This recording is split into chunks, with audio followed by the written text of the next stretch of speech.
নমস্কার বন্ধুরা, আমি তমাল। ইজি ট্রাভেলের পক্ষ থেকে আজকে আমি আপনাদের নিয়ে যাচ্ছি মাইথন, একটি শান্ত প্রাকৃতিক সৌন্দর্যে ভরা জায়গা। এই ভিডিওতে আমি আপনাদের দেখাবো কিভাবে মাইথন যাওয়া যায়, কত খরচ হবে, আর কেনই বা এই জায়গাটা আপনাদের ভ্রমণ তালিকায় থাকা উচিত। তো চলুন শুরু করা যাক। কিছু কিছু যাত্রা আছে হঠাৎ করেই হয়। আজকের আমার যাত্রাটাও সেই রকম এক যাত্রার মধ্যে পড়ে। যদিও আগেই আমার টিকিট কাটা ছিল, তাই সেই টিকিট সাথে নিয়েই সকাল 6:30 চলে এলাম শেওড়াফুলি স্টেশন। কিছুক্ষণ স্টেশনে ঘোরাঘুরি করার পর চলে এলো আমার আজকের যাত্রার train, black diamond express.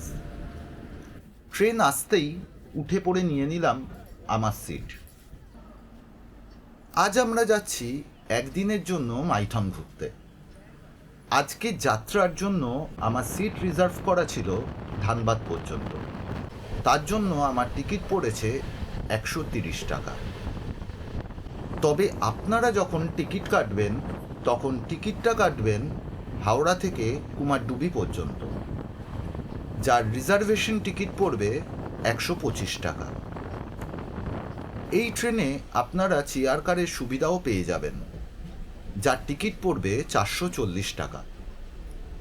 Howrah স্টেশনের 8 নম্বর প্ল্যাটফর্ম থেকে এই ট্রেনটি রোজ ছাড়ে সকাল 6:15 আর কুমারডুবি পৌঁছানোর টাইম সকাল 10:04। কিন্তু কুমারডুবিতে ঢোকাতে সময় লেগে যায় প্রায় 10:35 থেকে 10:40।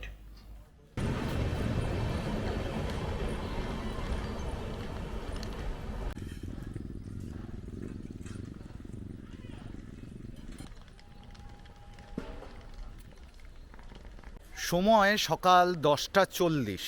নেমে গেলাম কুমারডুবি স্টেশনে। এই কুমারডুবি স্টেশনে ট্রেনটার ঢোকার টাইম হচ্ছে 10:04, কিন্তু ট্রেনটা লেট করেছে, তার জন্য আসতে দেরি হয়ে গেল। তাহলে এখন যাচ্ছি আমরা অটো ধরতে। তো জায়গাটায় যাই, গিয়ে তারপর আপনাদের দেখাচ্ছি যে কোথা থেকে অটো ধরছি, কত ভাড়া নিচ্ছে না নিচ্ছে সেটা গিয়ে দেখাচ্ছি। তাহলে চলুন দেখে নেওয়া যাক কোন দিক দিয়ে যাওয়া যায়। আমি নেমেছি 1 নম্বর প্ল্যাটফর্মে। সামনেই দেখতে পাচ্ছেন ওভারব্রিজ, ওই ওভারব্রিজ দিয়ে আপনারা চলে যেতে পারবেন 2 নম্বর প্ল্যাটফর্মে।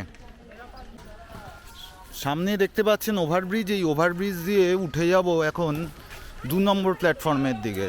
দেখুন ডান দিকে গেলে 2 নম্বর প্ল্যাটফর্ম, ওপাশ দিয়ে বেরোবো। চলুন।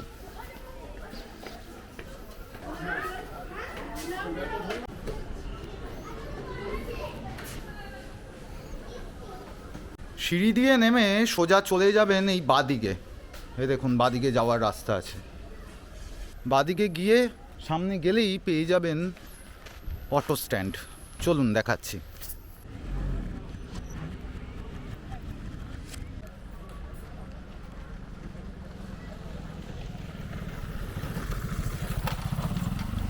এই অটো স্ট্যান্ড থেকে একটা অটো ভাড়া করে নিয়ে যাত্রা শুরু করে দিলাম। অটো ভাড়া কত পড়েছে এটা আপনাদের ভিডিওর শেষে জানিয়ে দেব।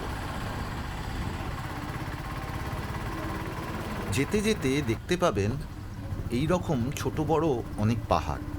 এগুলো সবকটাই কিন্তু ছোটনাগপুর মালভূমির অংশ। আজ প্রথমে যাচ্ছি কল্যাণেশ্বরী মায়ের মন্দির দর্শন করতে। কল্যাণেশ্বরী মন্দির, এই মন্দিরের ইতিহাস 500 বছরের পুরনো। 500 বছর আগে এই কল্যাণেশ্বরী ছিল শক্তি উপাসনার একটি কেন্দ্র। এখানে তখন নরবলিও হতো। স্থানীয়রা বিশ্বাস করেন যে এই স্থানে দেবী সতীর বাম বাহু পড়েছিল। আবার স্থানীয় লোককথা অনুযায়ী এক শাখারি নদীর ঘাটে এক বধূকে শাখা পরিয়েছিল। টাকা চাওয়ার পর সেই বধূ শাখারিকে শোভনপুর গ্রামের দেবনাথ চট্টোপাধ্যায়ের কাছে যেতে বলেন। দেবনাথবাবু জানতে পারেন তিনি নিঃসন্তান। পরে সেই ঘাটে গিয়ে দেখা যায় জনমানুষহীন স্থানে পাথরে শুধুমাত্র এক যুবতীর পায়ের ছাপ রয়ে গেছে। মনে করা হয় স্বয়ং দেবী সেখানে পূজা নিতেন। বর্তমান মন্দিরটি পরবর্তীকালে সংস্কার করা হয়েছে। দেবী এখানে কল্যাণেশ্বরী রূপেই শাখা পড়েন। তাই এখানে নারীরা নিজেদের বিবাহিত জীবনের সুখ ও সন্তান লাভের কামনায় শাখা ও সিঁদুর অর্পণ করে পূজা দেন। মন্দিরের আশেপাশের এরিয়া দেখে মনে হবে না যে আমরা কোনো মন্দিরের কাছে আছি, কারণ আশেপাশে লোকজনের ভিড় কিন্তু খুবই কম। আশেপাশে উকি দিচ্ছে বেশ কয়েকটি মিষ্টির দোকান।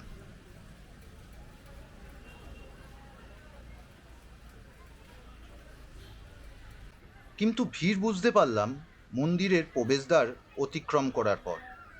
আশেপাশে রয়েছে অজস্র ফুলমালা, মিষ্টি ও বাচ্চাদের খেলার সামগ্রীর দোকান। ভেতরের পরিবেশ কিন্তু সম্পূর্ণ আলাদা। তারপর প্রবেশ করলাম মন্দিরের ভেতর। মন্দিরের দরজা দিয়ে ঢুকেই বাদিকে দর্শন করলাম হনুমানজির মূর্তি। এখানে কিন্তু কোনো রকম স্পেশাল লাইনের ব্যবস্থা নেই। ভক্তরা সকলেই দেখলাম লাইন দিয়ে পুজো দিচ্ছে।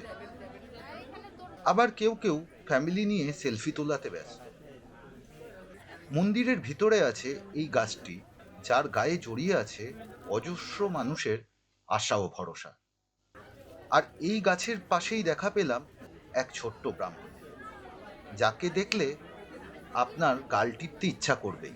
ছোট বামুন তুই, তাই তো? কি কি পুজো পারিস? সব পুজো পারিস? কতদিন ধরে করছিস পুজো? 1-1.5 মাস না 1-1.5 বছর? কতদিন কতদিন ধরে করছিস? বয়স কত তোর? 11। কোন ক্লাসে পড়িস? স্কুলে পড়িস তো? কোন স্কুলে? প্রাইমারিতে 5-এ পড়ছিস? বাহ, ভালো করে কর।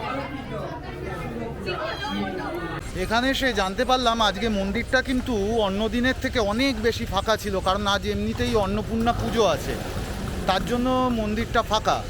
আর আমার পুজো দেওয়া হয়নি, কারণ আরও অনেক কটা জায়গায় যেতে হবে, যা লাইন আছে তাহলে ওই জায়গায় আমি যেতে পারবো না। তাই এমনি ভগবানের সিঁদুর পরে নিলাম। এবার যাচ্ছি আমাদের নেক্সট ডেস্টিনেশনে। তাহলে চলুন যাওয়া যাক, গিয়ে দেখা যাক কি আছে সেখানে। মা কল্যাণেশ্বরীকে দর্শন করেই চলে এলাম ভান্ডার পাহাড়ে। এই ভান্ডার পাহাড় হলো মনোরম প্রাকৃতিক সৌন্দর্য ও ধর্মীয় বিশ্বাসের এক অনন্য সংমিশ্রণ। এই পাহাড়ের ওপরেই আপনি দর্শন পাবেন মহাদেবের, যার জন্য আপনাকে অতিক্রম করতে হবে 280টি সিঁড়ি, যে সিঁড়িগুলো প্রায় 45 ডিগ্রি পর্যন্ত খাড়াই। একটা মারাত্মক ভুল করেছি আমি। যে ভুলটা করেছি এটা আপনারা ভুলেও করবেন না। নিচে জলের বোতল পাইনি, আর জলের বোতল কেনাও হয়নি। উঠে রীতিমতো হাঁপাচ্ছি, আর ওপরে একটাও কোনো দোকান নেই। আশপাশটা দেখলে আর নিচের সিঁড়িগুলো যেগুলো ভেঙে এলাম সেইগুলো দেখলে আপনারাই বুঝতে পারবেন যে এখানে জল আনার দরকার কি দরকার নয়। দাঁড়ান দেখাচ্ছি। জাস্ট দেখুন, পুরোটা খাড়াই। নিচে থেকে কিছু ছেলেরা উঠছে, বুঝতে পারছেন কোথা থেকে উঠছে? আর আমি দেখুন আছি কোথায়।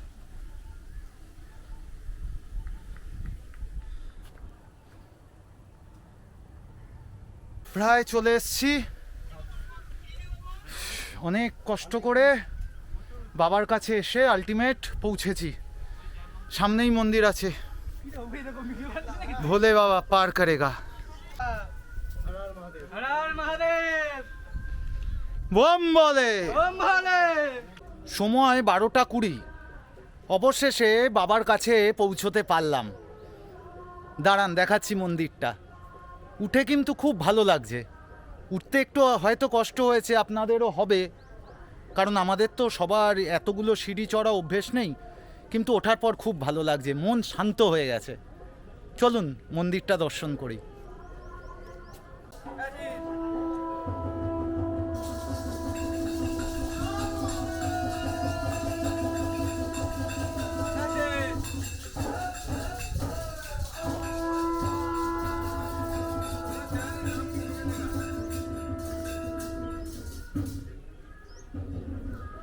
সামনেই দেখুন মাইথন ড্যাম দেখা যাচ্ছে। পুরো মাইথন ড্যামটাকে কিন্তু পরিষ্কার দেখা যাচ্ছে। দেখুন শুধু, ওই দেখুন সোজাসুজি মাইথন ড্যাম। দেখি জুম করা যায় নাকি, তাহলে বুঝতে পারবেন। এই যে দেখুন সামনেই মাইথন ড্যাম। বাইরের প্রকৃতির দৃশ্য দেখার পর হর হর মহাদেব, মনের সমস্ত কথা নিয়ে হাজির হলাম বাবার কাছে।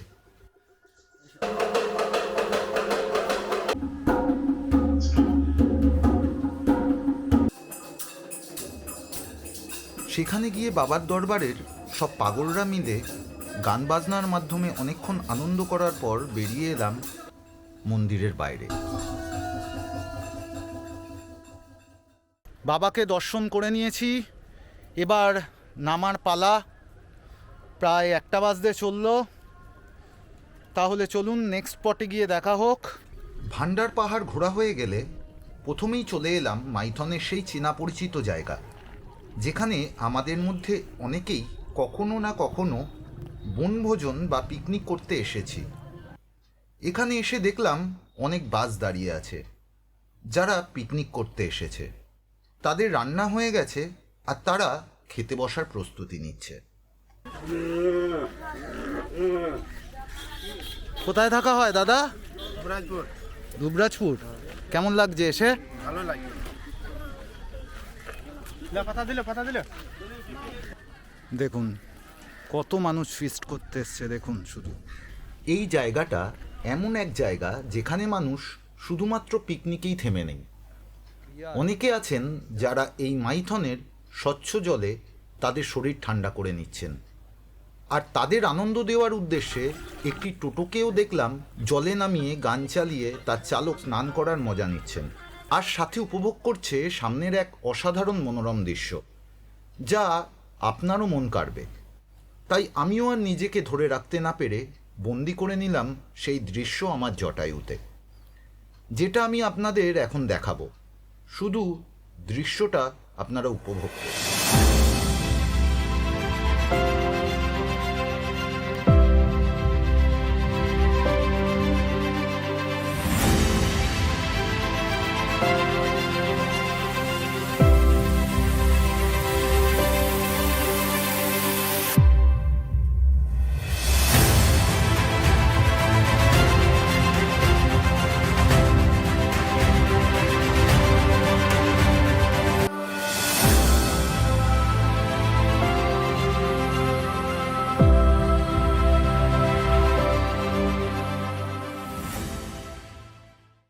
পিকনিক স্পট ঘোরা হয়ে গেলে ড্যামের ওপরের ব্রিজের রাস্তা ধরে চললাম ড্যামটা ঘুরে দেখতে। এই ড্যামের মধ্যে কিন্তু কোনো রকম ফটো বা ভিডিওগ্রাফি অ্যালাউ নেই, সেজন্য আমি আপনাদের এই রাস্তায় যেতে যেতেই ড্যামটা ঘুরে দেখিয়ে দিচ্ছি। যা সুন্দর হাওয়া দিচ্ছে, এখানে না এলে আপনাদের বোঝাতে পারবো না যে কতটা সুন্দর হাওয়া দিচ্ছে। এইদিকে হচ্ছে ড্যামটা, আর তার উল্টো দিকে হচ্ছে বিদ্যুৎ কেন্দ্র। দাঁড়ান দেখাচ্ছি, এই দেখুন বিদ্যুৎ কেন্দ্র। নিচে হচ্ছে বিদ্যুৎ কেন্দ্র, দেখতে পাচ্ছেন সামনে বিদ্যুৎ কেন্দ্র, আর উল্টো দিকে হচ্ছে ড্যাম। এই দেখুন চলে এসেছি মাইথন ড্যাম্পের সামনে। আমরা এলাম এপাশ দিয়ে, দাঁড়ান দেখাচ্ছি। এপাশ দিয়ে এসছি, এসে দেখুন সামনে অনেক পাবেন বোটিংয়ের কাউন্টার। এখানে হাতে টানা নৌকো, স্পিড বোট সমস্ত কিছু পেয়ে যাবেন। আশেপাশে অনেক খাওয়ার দোকান পেয়ে যাবেন এই রকম। এখান থেকে আপনারা ভাত, ডাল, মাছ, মাংস সমস্ত কিছু বাঙালি খাবার কিন্তু পেয়ে যাবেন। আর সামনেই এই রকম বোটিংয়ের জায়গা পেয়ে যাবেন, দেখতে পাচ্ছেন এটা বোটিংয়ের জায়গা একটা। এই দিকে গেলে আরেকটা দেখতে পাচ্ছেন, এটা হচ্ছে ঝাড়খণ্ড গভর্নমেন্টের। এই দেখুন সামনে আরেকখানা বোটিং কাউন্টার। এগুলো প্রত্যেকটা কিন্তু আলাদা আলাদা ঘাট। দেখুন চলুন যাওয়া যাক এইটাই, দেখি কেমন কি চার্জ। নৌকার টিকিট কাউন্টার থেকে 500 টাকার বিনিময়ে একটি হাত নৌকা ভাড়া করে নিলাম। এই নৌকা বিহারের ক্ষেত্রে ভাড়াটাও কিন্তু বিভিন্ন হয়। তার ছবি আমি ভিডিওতে দিয়ে দিলাম। প্রথমেই গেলাম লক গেট দেখতে। এই লক গেটের সামনে থেকে ভিডিও করতে দেওয়া হয় না, তাই দূর থেকে যতটা সম্ভব ভিডিওটা তোলার চেষ্টা করলাম। এই দেখুন লক গেটটা, গেটের সাইজগুলো দেখুন, দেখুন গেটের সাইজগুলো কি বিশাল বিশাল গেট। ওপরে ফাঁকা করা আছে এর জন্যই যে জল যদি ওভারফ্লো হয়ে যায় সেক্ষেত্রে ওখান দিয়ে বাইরে চলে যাবে। আর সামনের যে বড় বড় গেটগুলো দেখতে পাচ্ছেন ওইগুলো হচ্ছে ওখান দিয়ে জলগুলো বিদ্যুৎ প্ল্যান্টে যায়, গিয়ে সেইখান থেকে বিদ্যুৎ তৈরি হয়। ভিডিওটা তোলার পর আমার ময়ূরপঙ্খী চলল একটি ছোট্ট দ্বীপের উদ্দেশ্যে।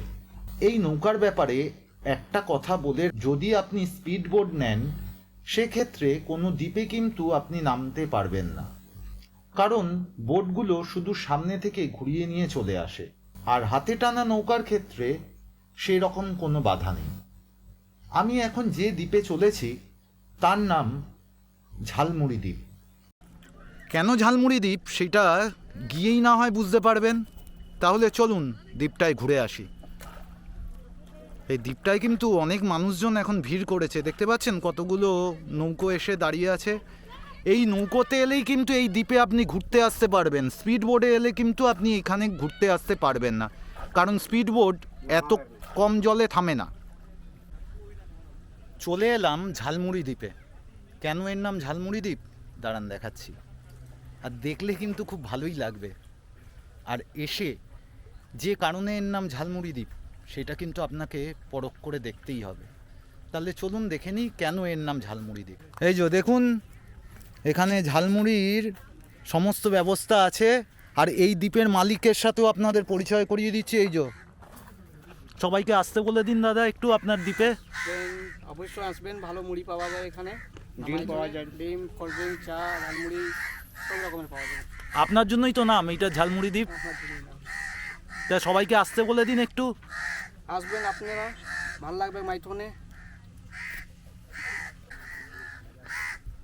দ্বীপটা কিন্তু খুবই ছোট, দেখে নিন। খুব বেশি হলে দ্বীপটার সাইজ হবে 300 মিটারও হবে না।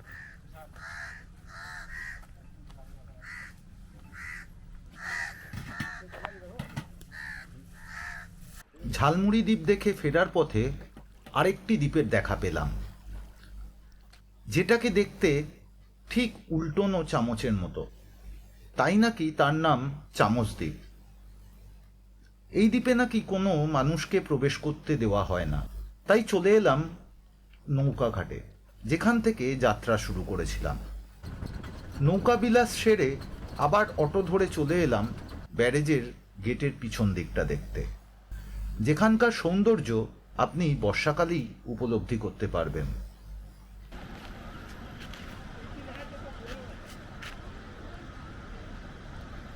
এখন পরিচয় করিয়ে দেবো আমার আজকের রথের সারথির, সেই কাকার, যার অটোয় করে আজকে পুরো দিনটা আমি ঘুরেছি।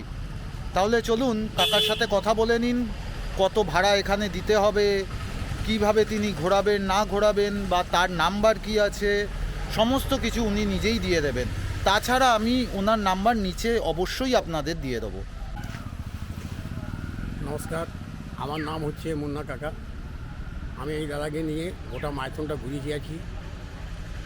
আমি প্রায় রেখেছি 1200 টাকা, দাদার জন্য 1200 টাকা নিয়ে হয়েছে। আপনারা আসেন, কোনো অসুবিধা হবে না। যে কোনো দিন আসবেন আপনারা, একটা আমাকে সন্ধ্যাবেলা ফোন করে দেবেন, আমার নাম্বার দেওয়া আছে ওতে, আপনি ফোন করবেন। আপনি 1 নম্বরে নামবেন না, 2 নম্বরে আমি আপনার সঙ্গে যোগাযোগ হয়ে যাবে। আপনার নাম্বারটা? আমার নাম্বারটা আছে 8757661910। আপনি কাকা আমার থেকে আজ কত নিয়েছেন? 1200 টাকা নিয়েছে দাদা কিনে। তাহলে যে আসবে আপনাকে ফোন করে এলে কোনো অসুবিধা হবে না তো? অসুবিধা হবে না, আপনি দায়িত্ব নিয়ে ঘুরিয়ে দেবেন? এই দায়িত্বটা আমার থাকবে। ঠিক আছে। আর কেউ যদি থেকে ঘুরতে চায়? থেকে ঘুরতে যাচ্ছে তাও কোনো অসুবিধা নেই। ও থাকার জন্য আমি কিন্তু এখানে বাড়ি করে দেবো, সমস্ত ব্যবস্থা করে দিতে সমস্ত পারবেন। ব্যবস্থা করে দেবো। এইখানে হোটেল वगैरह অনেকগুলো হোটেল আছে। ঠিক আছে। সময় এখন 4:35, চলে এসেছি কুমারডুবি স্টেশনে। এখান থেকে আমার ট্রেন আছে 4:50। আজকেও ধরছি যে ট্রেনটায় এসছি ব্ল্যাক ডায়মন্ড, সেই ট্রেনটাই। আমার ট্রেনের টিকিট কিন্তু বুক করা আছে, রিজার্ভও করা আছে। তাহলে চলুন আজকের ব্লগটা এখানেই শেষ করলাম। দেখা হবে পরের ব্লগে অন্য কোথাও, অন্য কোনোখানে। আর যদি ভিডিওটা ভালো লাগে অবশ্যই ভিডিওটাকে লাইক করতে কিন্তু ভুলবেন না। আর যদি আমাদের এই ট্রাভেল আপনাদের ভালো লেগে থাকে তাহলে অবশ্যই আমাদের সাথে থাকবেন।